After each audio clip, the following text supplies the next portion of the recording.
Stuart Little 3, Call of the Wild movie summary in English. Let's begin. 4 months after the events of the second film, Stuart, Snowbell, and the Littles leave New York City to go on a summer camping trip near Lake Garland in the countryside. Stuart expresses interest in joining a group called the Lake Scouts to his parents, but is rebuffed by his mother Eleanor, who soon changes her mind once being informed by Frederick that he will watch over him. Upon arriving, George becomes infatuated with a girl named Brooke, who introduces him and Stuart to the Lake Scouts, led by their leader Troopmaster Bickle, along with Frederick, who works out an assistant position with him. Brooke also gives them information about the beast, a supposed wild animal in the forest surrounding Lake Garland that is said to be extremely fearsome, savage, and powerful, while claiming that its favorite prey is cats. Upon hearing this, Snowbell becomes frightened and is determined to avoid the beast at all costs. Stuart and George join the Scouts. However, Stuart fails the skill assessment test, where the Scouts have to row canoes from the dock to shore, after his canoe is punctured by a fish, thus meaning no blue kerchief for him. Elsewhere, Rico, a smooth-talking anthropomorphic skunk who is generally disliked by the local fauna of Lake Garland, is on a mission to give food to the beast, who serves as his master and is revealed to be a ruthless female puma who strikes fear into the forest animals and forces them to give her food. Unfortunately, one night, Rico shows up without any tribute and talks his way out with a promise of bringing double his quota next time. During a hike the next day, George is shown to be skilled at scouting, but Stuart has trouble keeping up due to his small stature and ends up lost. Along the way, he comes across Rico, who he mistakenly believes is the beast, only for both of them to be suddenly attacked by the real beast, who chases them until they eventually lose her. Meanwhile, Snowbell discovers that his alley cat friend Monty is living under the Littles' cabin, revealing he had stowed away by sneaking into the trunk of their car unnoticed.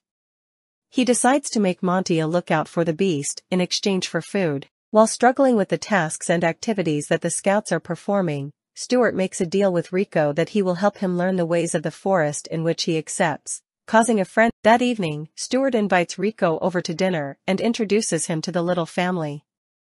Upon leaving the Littles' cabin, Rico, deciding that the food given to him isn't enough to appease the beast, finds Snowbell, where he attempts to persuade him to come into the forest at night for a supposed party.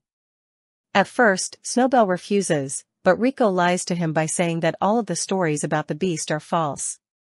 That night, Snowbell enters the woods, believing it to be a party, only for him to get captured by the beast herself.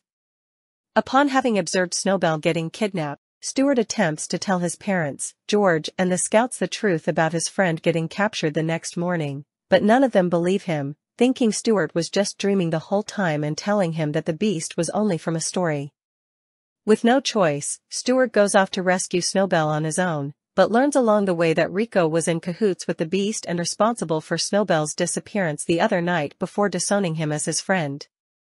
After taking Snowbell to her lair, the beast notices his fur and attempts to kill him so she can make a rug out of him, but temporarily spares his life when Snowbell instead suggests that she can fatten him up first to make a much larger rug. The beast then imprisons Snowbell in a deep pit before fattening him up by feeding him a revolting variety of insects and leaves. Meanwhile, Eleanor realizes that Stuart is missing upon finding a note left by him and rallies a search party with Frederick and the Scouts. Eventually, Stuart reaches the beast's cave, where he is able to sneak past her and rescue Snowbell from the pit.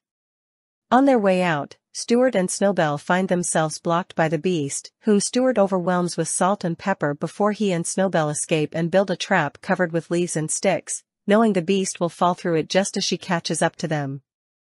However, after discovering the trap and then attempting to devour Stuart, the beast is confronted by Rico, who, having realized the error of his ways, shows up along with the forest animals, who have decided to support him upon having a change of heart. Rico incapacitates the beast by spraying at her, allowing the forest animals to distract her long enough for Stuart and Snowbell to lure her into their trap, whereupon she falls through it and is finally captured. Later that night, Stuart and Snowbell are found by the Littles and the Scouts, whereupon Stuart shows them the beast. The next day, while the beast is taken away by authorities, Stuart earns a gold kerchief, which signifies excellence as a scout, from Troopmaster Bickle for his bravery. As Stuart's family is packing up ready to leave, Snowbell discovers Monty alive and well after mistakenly believing that he was killed by the beast, though it turns out that Monty just went for a walk, but is now overweight due to having consumed a lot of food. George gives his game console to Brooke to remember him while Brooke in return kisses him on the cheek. Meanwhile, Stuart regains his friendship with Rico, who apologizes to Stuart for his actions, telling him that he was wrong to betray the only friend he had. Stuart then hugs Rico and bids him farewell before he and the Littles return to New York,